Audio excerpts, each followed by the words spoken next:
દ્વારકાધીશ અમૃત પુષ્પ કેન્દ્ર ચલાલા ભાવેશભાઈ ઠુમ્મર અમૃત પુષ્પના સેવનથી ખૂબ સારું પરિણામ મળ્યું છે. બેન આવ્યા છે, એમની સાથે વાતચીત કરીએ.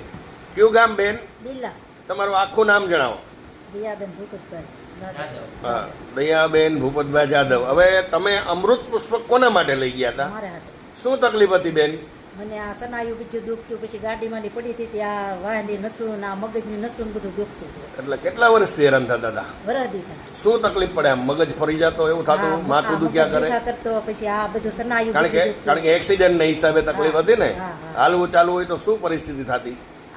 આ નસું બીજું દુખ. કેવી રીતના ચાલતા? આમ ટેકાડીને હાલતા.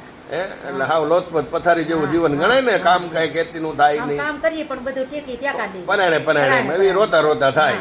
આ કેટલા વર્ષ હેરાન થયા? ઘણા વર્ષ. એટલે 1-2 વર્ષ હેરાન થયા. ત્યાર પછી આપણે આ અમૃત પુષ્પની કેટલી બોટલ સેવન કર્યું?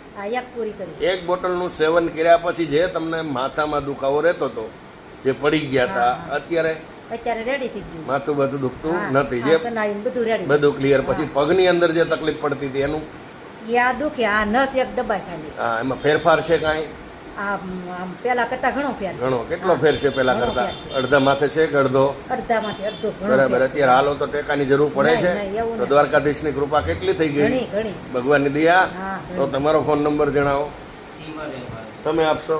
જય દ્વારકાધીશ, જય ગુરુ મહારાજ, જય દાન મહારાજ, જય સિયારામ.